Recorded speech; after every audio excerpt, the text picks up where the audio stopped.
Antes de começar o vídeo, eu quero pedir a você que acompanha o Blog da Cidadania que se inscreva no nosso canal, curta e compartilhe os nossos vídeos, acione o sininho das notificações, que assim você nos ajuda a fazer o nosso trabalho.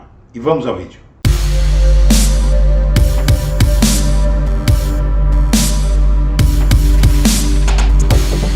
Boa tarde, senhoras e senhores. Está começando o Blog da Cidadania ao meio-dia em sua versão gravada. E se inverteu, foi invertida a tendência que começou no segundo turno de um crescimento e de um ânimo da torcida bolsonarista com a possibilidade de uma virada. Na verdade, uma somatória de fatos acabaram invertendo o clima nas campanhas de uma forma muito intensa, já registrada pelas pesquisas antes mesmo de o episódio Roberto Jefferson dar as caras. O Bolsonaro já vem prevendo desde a semana passada, e ele, a sua equipe, a sua campanha, já vinham prevendo dificuldades que agora começam a aparecer, faltando 5 dias para a eleição. E o que aconteceu foi não só o caso das meninas venezuelanas, que foi algo que abalou bastante a imagem de Bolsonaro, mas principalmente o bom e velho bolso. O eleitor brasileiro não está nem aí para a corrupção. O eleitor brasileiro está preocupado com o seu bolso. Foi por isso que o Sérgio Moro ele sabotou a economia brasileira em 2015, 2016, paralisando o setor pesado da economia brasileira, as empreiteiras, não é? O setor da construção pesada, que representa a maior contribuição para o PIB.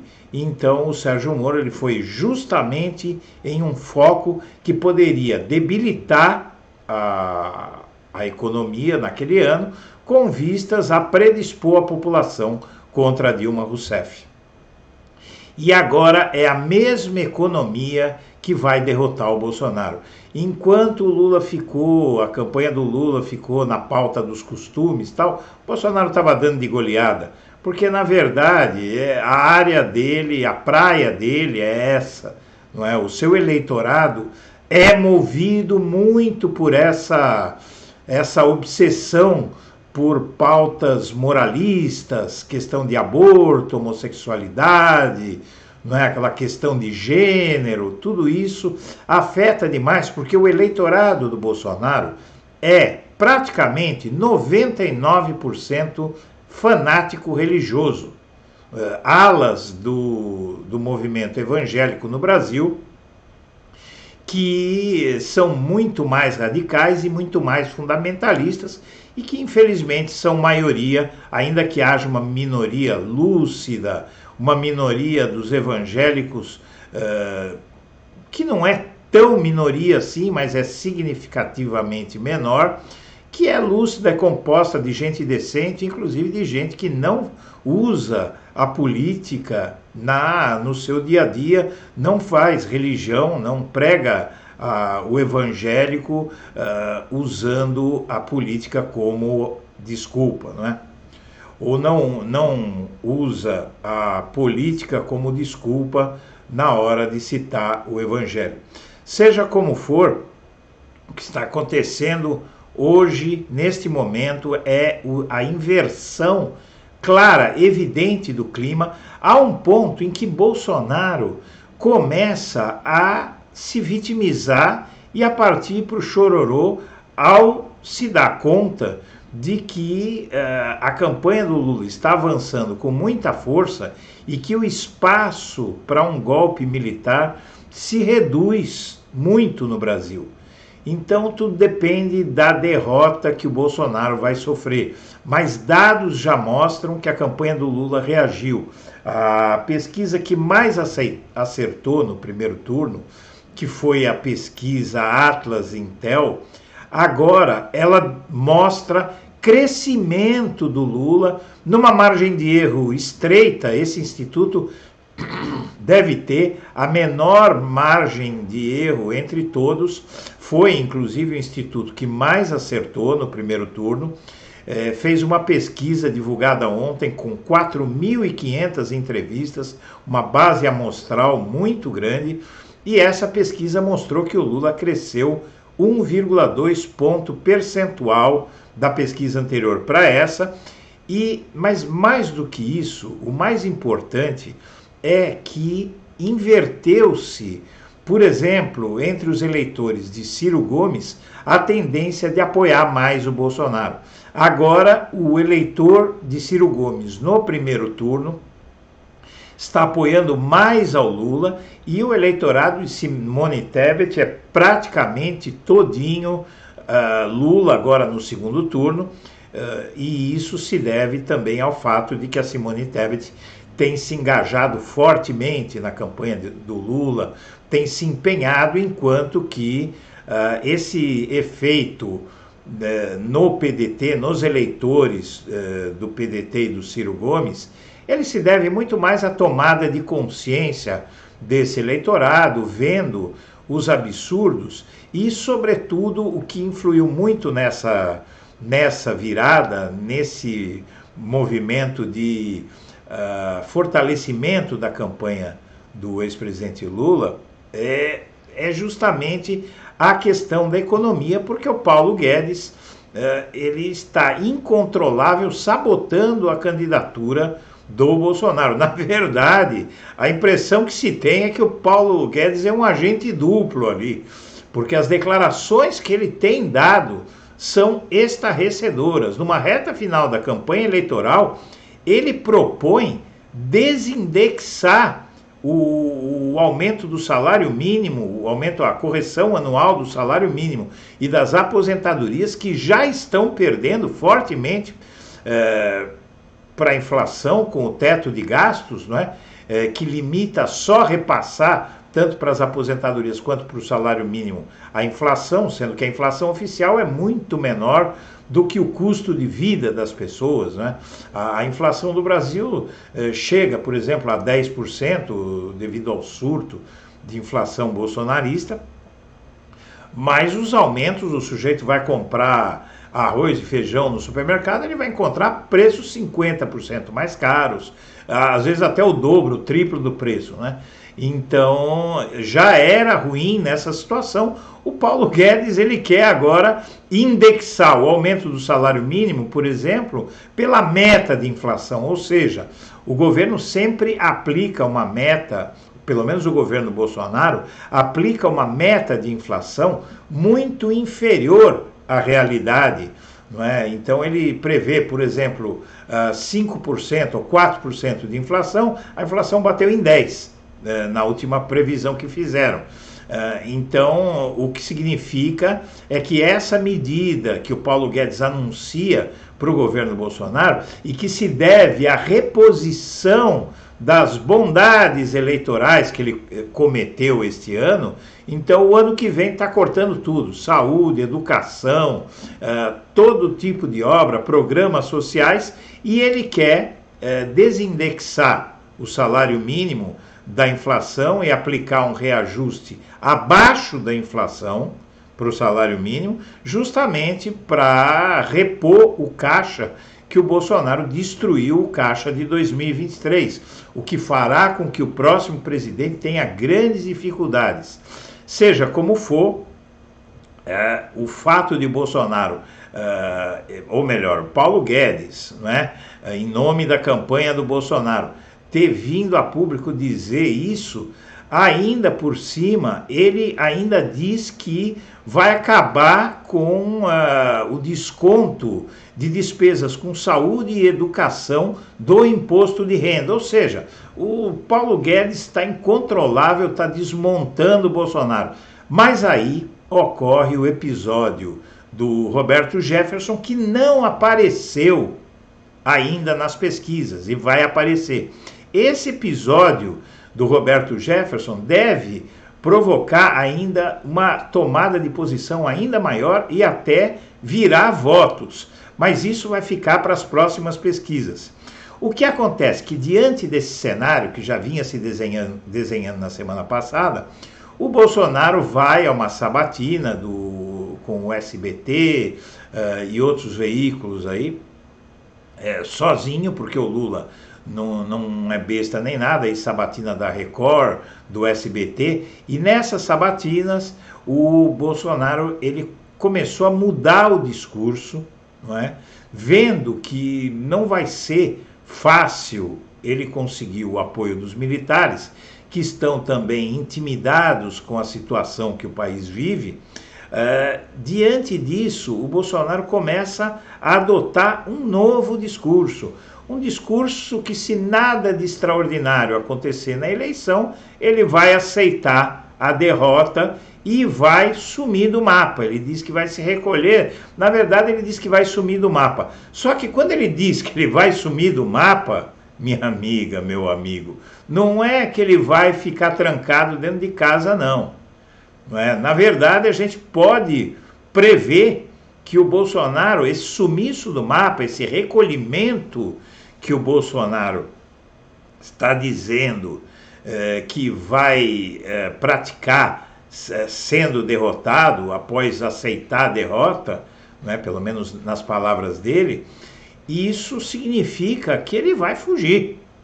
Ele vai fugir. Agora surge um caso, por exemplo, extremamente grave contra ele, que pode aumentar as penas de prisão dele, que é um crime eleitoral grave que ele cometeu através do tal Fábio Faria, o ministro das Comunicações. Esses dois juntos promoveram uma forte fraude.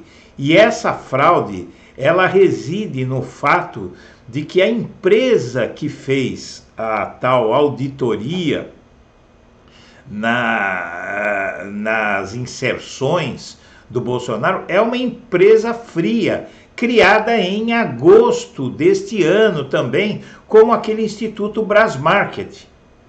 Então o Bolsonaro está apelando para todo tipo de trapaça, só que essa trapaça que o Bolsonaro cometeu, isso pode lhe custar a liberdade, porque isso é um crime eleitoral grave, tanto que ele já recebeu o prazo da Justiça Eleitoral para provar que essa fraude existiu, senão ele terá cometido crime. Agora a coisa se agravou fortemente.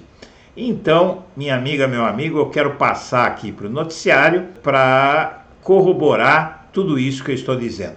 Vamos lá. Bom, primeiramente, minha amiga, meu amigo, eu quero lhe mostrar a prova que foi divulgada pelo grupo Anonymous de que essa empresa que teria feito auditoria, dizendo que o Bolsonaro tem mais de uma centena, 140 mil inserções, não é, que não foram feitas, essa auditoria foi feita por uma empresa clicada em agosto. Eu não vou conseguir mostrar para você, porque está um pouco nublada a foto, mas na verdade você vê essa seta aqui, a empresa foi criada em 20 de agosto e tem uma auditoria que não é corroborada, inclusive pela atividade da empresa. Essa é uma empresa de fachada que o Fábio Faria usou nas suas acusações. Não fazem auditoria coisa alguma, fraude anunciada, a vergonha está vindo. Isso aqui deve agravar demais a situação do Bolsonaro nas próximas semanas e principalmente após a eleição, porque ele vai responder por esse crime eleitoral, porque evidentemente ele não vai provar as denúncias do tal Fábio Faria de que ele foi roubado nas inserções, tal, e o roubo teria sido, insinuação é que o roubo teria sido inclusive do TSE, não é? Então, aqui está uma prova de que a empresa é fake, é uma empresa de fachada. Enquanto isso, na pesquisa Atlas, divulgada ontem, cresceu a transferência de votos de Simone Tebet e Ciro Gomes para o Lula, não é? A pesquisa divulgada pelo Instituto Atlas Intel na segunda-feira, 24/10, mostra que Lula ampliou a vantagem sobre Bolsonaro em 1,2 ponto percentual em relação aos números apresentados pela organização anteriormente. A explicação do crescimento petista pode ter acontecido por um aumento na taxa de transferência de votos destinados a Simone Tebet, MDB, e Ciro Gomes, PDT, no primeiro turno.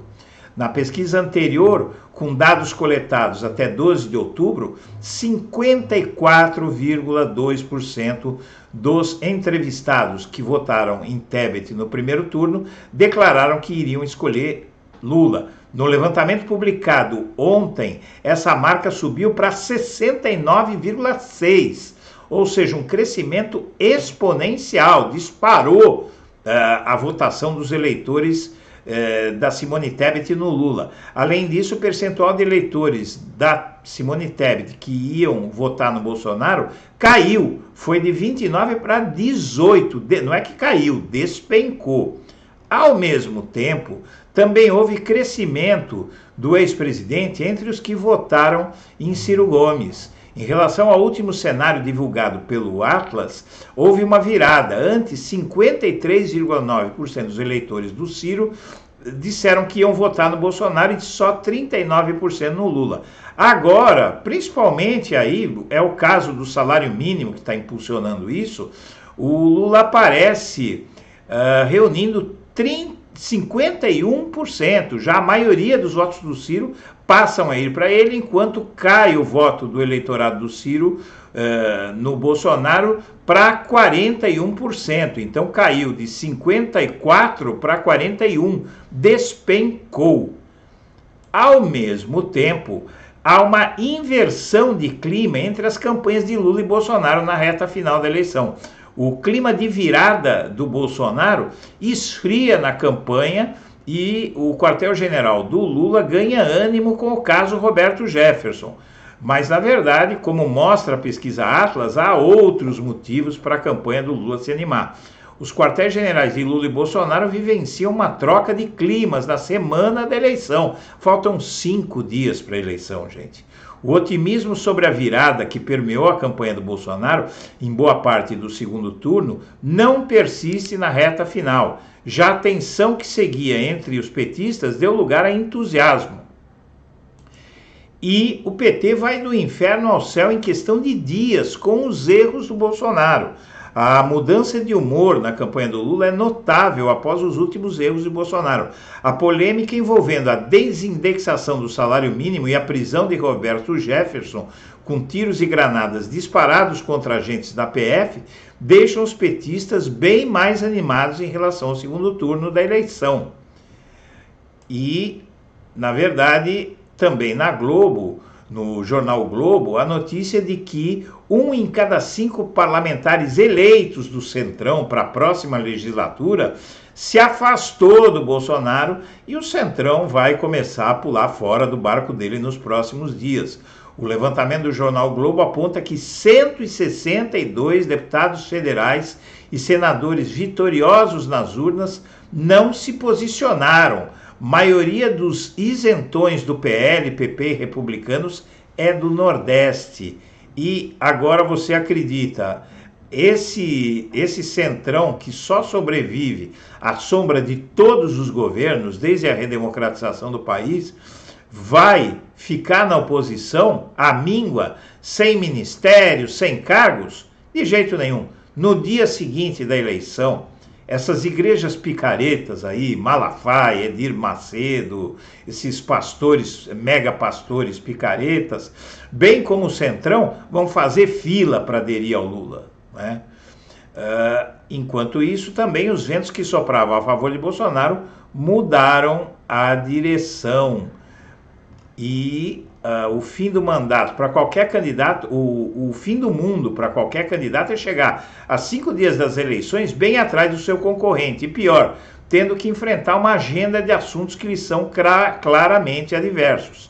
É assim que está Bolsonaro. Embora não tenha vencido o primeiro turno com 60% dos votos, como estimava, ele entrou no segundo com os ventos soprando a seu favor. Na reta final do primeiro turno havia o risco de Lula se eleger, mas Bolsonaro foi favorecido pela migração de última hora de parte dos eleitores de Simone Tebet e Ciro Gomes, como nós aqui do Blog da Cidadania avisamos você no dia 3, no dia seguinte da eleição, a gente já tinha dito isso, que o que provocou a mudança, tanto que naquele dia eu publiquei um texto, um artigo dizendo o seguinte: as pesquisas não erraram, foram os eleitores do Ciro e da Simone Tebet que migraram para o Bolsonaro de última hora na questão do voto último, inclusive o que não era previsto que aconteceria. Pelo contrário, o Ciro Gomes ele se radicalizou em relação ao Lula, o Ciro Gomes se bolsonarizou,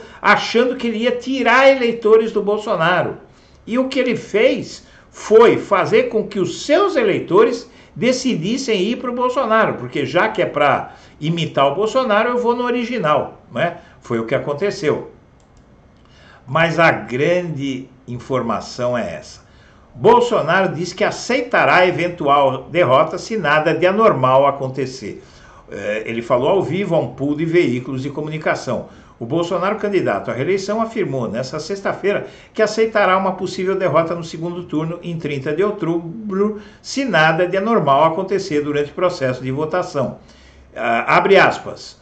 Hoje, deixa eu só marcar aqui bem o texto que ele falou, né?